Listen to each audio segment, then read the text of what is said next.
Halo semua, Assalamualaikum warahmatullahi wabarakatuh. Dalam video kali ini kita akan bahas nih mengenai peradaban Islam di Andalusia atau Spanyol.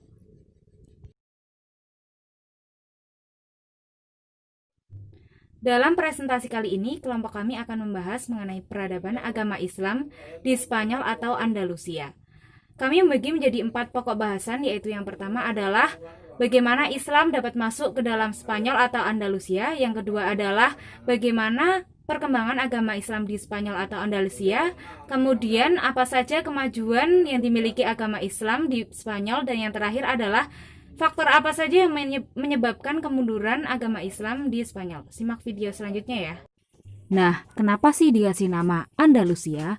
Ternyata Andalusia adalah negeri subur yang dikuasai oleh bangsa Vandal. Dan dari perkataan Vandal inilah orang-orang Arab menyebut dengan kata Andalusia. Assalamualaikum warahmatullahi wabarakatuh. Baik, di sini saya akan menjelaskan materi tentang latar belakang masuknya Islam ke Andalusia atau yang sekarang kita kenal dengan sebutan Spanyol. Nah, Islam masuk ke Spanyol itu pada tahun 711 Masehi melalui jalur Afrika Utara. Nah, 3 tokoh yang berjasa dalam penaklukan Spanyol yaitu yang pertama Tarikh bin Malik, Tarik bin Ziyad, dan Musa bin Nusair. Adapun faktor masuknya Islam ke Spanyol itu terdapat 2 faktor. Yang pertama, faktor eksternal, yaitu terpuruknya ekonomi rakyat Spanyol, buruknya kondisi sosial politik, penguasa yang tidak toleransi terhadap penganut agama lain. Yang selanjutnya adanya perebutan kekuasaan antar elit pemerintahan dan mayoritas penduduk yang lemah itu ditindas dan dijadikan budak. Adapun faktor internalnya yaitu tokoh-tokoh pejuang dan prajurit Islam yang kuat. Tokoh-tokoh Islam memiliki ketabahan dan keberanian yang tinggi dalam menghadapi berbagai persoalan. Yang kemudian adanya sikap toleransi dan persaudaraan dan sikap tolong menolong. Nah, sikap seperti ini yang membuat rakyat Spanyol menyambut dengan baik kehadiran Islam di wilayah tersebut. Kemudian bagaimana sih perkembangan Islam di Spanyol? Perkembangan Islam di Spanyol dibagi menjadi 6 periode, yaitu periode pertama pada tahun 711 sampai 755. Nah, pemerintahan pada masa ini itu berpusat di Damaskus, di mana khalifahnya adalah Khalifah Muawiyah dan kondisi politiknya memang kurang stabil. Kemudian periode kedua berlangsung pada tahun 756 sampai 1013. Periode ini Spanyol berada di bawah pemerintahan seorang amir dengan kemajuan di bidang politik dan peradaban seperti Masjid Cordova dan sekolah. Kemudian periode ketiga yaitu berlangsung pada tahun 912 sampai 1013. Periode ini dipimpin oleh seorang khalifah mencapai kemajuan dan kejayaan menyaingi kejayaan Daulah Abbasiyah di Baghdad. Kemudian nih periode keempat yaitu berlangsung pada tahun 1013 sampai 1086. Spanyol kala ini terpecah menjadi 30 negara kecil di bawah raja-raja. Nah, umat Islam memasuki pertikaian intern, namun perkembangan intelektual tetap berjalan. Kemudian periode kelima yaitu pada tahun 1086 sampai 1248. Nah, pada masa ini banyak sekali nih perpecahan di kalangan raja-raja muslim dan juga antara muslim dan Kristen. Kemudian yang terakhir adalah periode 6 yaitu berlangsung pada 1248 sampai 1492. Seluruh kekuasaan di Spanyol lepas dari Islam kecuali Granada, namun diserang oleh Ferdinand dan umat Islam memilih meninggalkan Spanyol kala itu. Perkenalkan, nama saya Alvanila Aulia, NIM 2119201. Di sini saya akan menjelaskan materi mengenai kemajuan peradaban Islam di Spanyol. Ketika Islam ada di Spanyol, banyak prestasi yang dicapai oleh Islam, dan pengaruhnya ini membawa Eropa dan dunia menuju kemajuan yang lebih kompleks. Spanyol sendiri merupakan negara yang subur. Karena kesuburannya ini, mereka memiliki perekonomian yang cukup tinggi dan juga menghasilkan banyak para pemikir. Langsung saja kita ke pembahasan kemajuan peradaban Spanyol. Yang pertama ada di bidang filsafat. Bidang filsafat ini pertama kali dikembangkan di masa pemerintahan Muhammad ibnu Abdurrahman di abad ke-9. Dan atas inisiatif Al-Hakam, karya-karya ilmiah dan juga filosofis itu diimpor dari timur dalam jumlah yang besar untuk diterjemahkan. Hingga ini yang menjadikan Spanyol itu dapat menyaingi Baghdad gitu. Tokoh-tokoh filsafat sendiri pada waktu itu ada Ibnu Bajjah, Ibnu Tufail, terus ada Ibnu Rushd. Yang kemudian yang kedua ada bidang fikih. Islam di Spanyol pada waktu itu merupakan penganut mazhab Maliki. Mazhab tersebut diperkenalkan oleh Ziyad Ibnu Abdurrahman. Terus perkembangan selanjutnya oleh Ibnu Yahya yang menjadi kodi di masa Hisham Ibnu Abdurrahman. Terus yang kemajuan yang ketiga ada di bidang sains. Di bidang sains ini banyak berkembang ilmu seperti kimia, astronomi, kedokteran, dan lain sebagainya.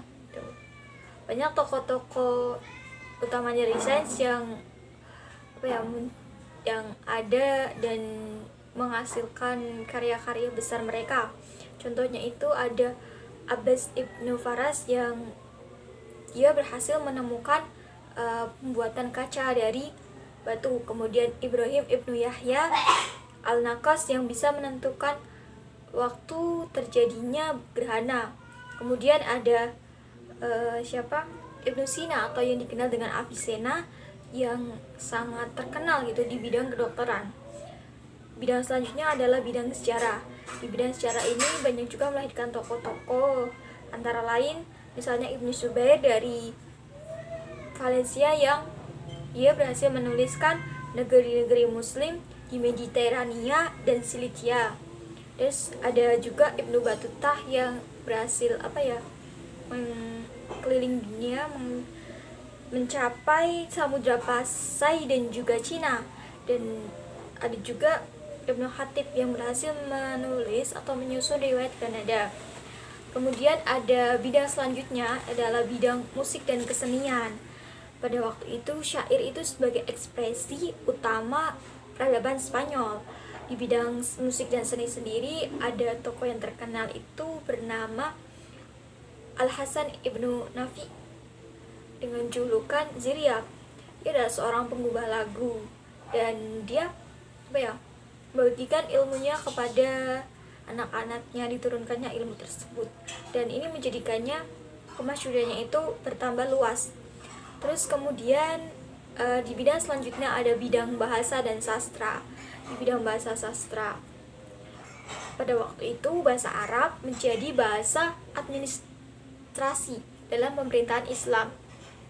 Bahasa Arab ini diajarkan kepada para pelajar baik itu muslim maupun non muslim, sehingga banyak yang mahir dalam berbahasa, baik itu berbahasa, keterampilan berbicara ataupun tata bahasa. Tokoh-tokoh yang ada seperti Ibnu Huruf, Ibnu Sayyidah, dan Ibnu Malik. Terus ada bidang selanjutnya adalah kepustakaan.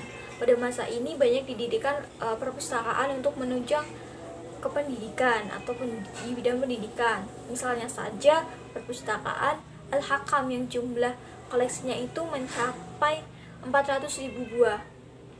Bidang selanjutnya adalah bidang pendidikan.